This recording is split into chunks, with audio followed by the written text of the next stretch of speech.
Hi guys, I hope everyone's doing good. In today's video, I want to chat to you guys about Zomedica, so ticker symbol ZOM. In my last video, the share price of Zomedica was respecting the $1.50 support. As there was a hammer candlestick, there was a bullish engulfing candlestick, and there was a lot of volume around the $1.50 price. And also the share price of Zomedica had fallen despite the great news that Zomedica has finally commercialized the TRUFORMA platform. But since my last video, the share price of Zomedica literally just closed below the $1.50 support. So technically this could be seen as a breakdown of share price, which is generally seen as bearish. So in today's video, I'm going to focus mainly on price action, just to help inform you guys of what's going on regarding Zomedica's stock price. But before I get into today's video, check this out. This video is brought to you by Weibo. If you'd like to get 2 free stocks valued at $1,850, check the link in my description box below. Welcome back to Investor Prime TV. David here. If you're new, this channel is a one-stop shop for anything investment. So investment ideas, investment discussions, stock picks, when to get in the market, when to get out. So make sure you guys go ahead and subscribe, and of course hit that notification bell so you don't miss any further uploads. With that being said, let's get this bread. So if I have a look at the chart of Zomedica, so ticker symbol ZOM. So like I mentioned in my last video, the share price was pretty much respecting this $1.50 support. So the reason this was a key support was, first of all, it was previously a resistance which was broken on the 5th of February. And it was broken on the 5th of February with very good volume. And even the session before that, when the share price reached the resistance, the volume was very good. And since then, the share price, every time the share price hits that level of $1.50, is effectively bounced back up. Not just bounced back up, but left key signs of bullish activity, i.e. the hammer candlestick and the bullish engulfing candlestick. However, in the last session, the price has marginally broke the support of $1.50, so the price closed at $1.46. So if we look at the bigger picture around this level, there's actually a support region. A support region is if you've got multiple levels of support within a range of price. So right now we've got 2 indications of a support between $1.50 and roughly $1.10. So the reason this is a support region is that although the share price broke the high level of this support at $1.50, there's still indications of bullish activity, i.e. the bottom of the wick of this hammer candle. So that price is roughly $1.40. So that's the low of this session, which is a strong session. Even though the session closed bearish, what makes this candlestick significant is that there's been a huge bullish pullback in price. So it pulled back from $1.40 all the way up to $1.79. That's a huge pullback for a penny stock. And also the volume traded was 123.9 million shares being traded. So that was near enough the average volume being traded. And also prior to breaking through the $1.50 resistance on the 4th of February, there was another resistance that was formed around the 19th of January. So basically between the 13th of January. So if we zoom in on this area, we can actually see that there was a bullish flag formed.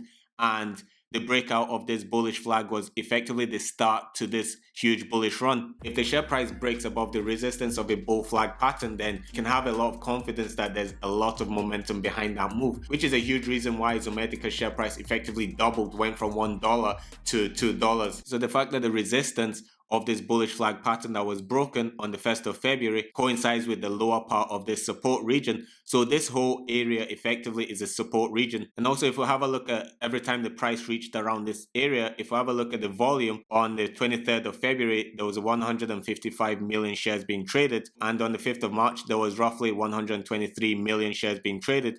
Roughly 124 million shares. On the 25th of March, when the bullish engulfing pattern had formed, there was again a huge volume spike. There was 86 million shares being traded. So if I have a look at the RSI, if I have a look at the low of the 24th of March, the RSI's value was at 39.22. So if I have a look at the most recent low of the 1st of April, so effectively when the share price broke the support at $1.50, so it formed a new low. However, the RSI value was at 39.48. So if we look at the difference between the 39.22 and 39.48, then there's positive divergence in the RSI. So basically this means that the share price has made a new low, but the RSI hasn't. So what does this RSI divergence mean? So this RSI divergence, no matter how small or big it could be, these are early warning signs of momentum shift within the share price. So basically right now the momentum is bearish. However, the bearish momentum seems to be getting lower because there's RSI divergence. So if I have a look at the MACD, so from my last video, it looked like the MACD was going from a dead cross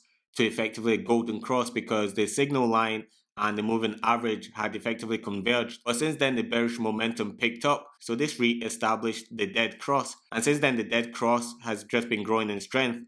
And this is partially why there's been a huge sell-off of Zomedica stock in terms of price action. So the fact that there's a second established dead cross pattern on the MACD, this shows that the bearish momentum has been strong the last couple of weeks. However, looking at the RSI, it looks like the momentum is fading out. So right now we have the RSI that's giving a potential bullish sign or potential buy signal that's coming up, but the MACD is giving a conflicting sell signal. So seeing as we're getting conflicting signals on the daily chart, let's have a look at the bigger picture, basically looking at the monthly chart to see what's going on over the months, etc., and for the next months leading up to the year. So as you can see, the share price pretty much rose up to effectively the resistance of $2.40. So if I have a look at the Fibonacci retracement tool, so the Fibonacci retracement tool is used that if there's been a big run up and you want to see where the share price is falling, effectively you want to see where potential support or resistance points could be before they are formed, then the Fibonacci retracement tool is very good at this. So the price right now is between the 38%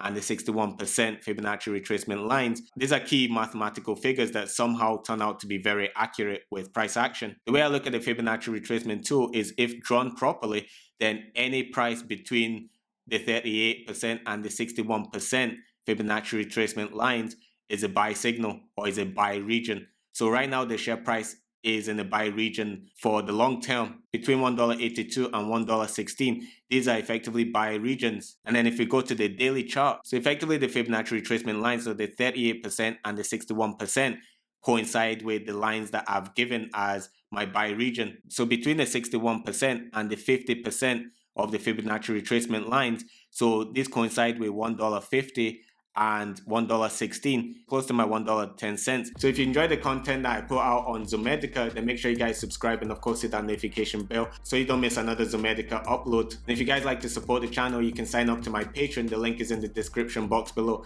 Thanks guys, I'll see you in the next video.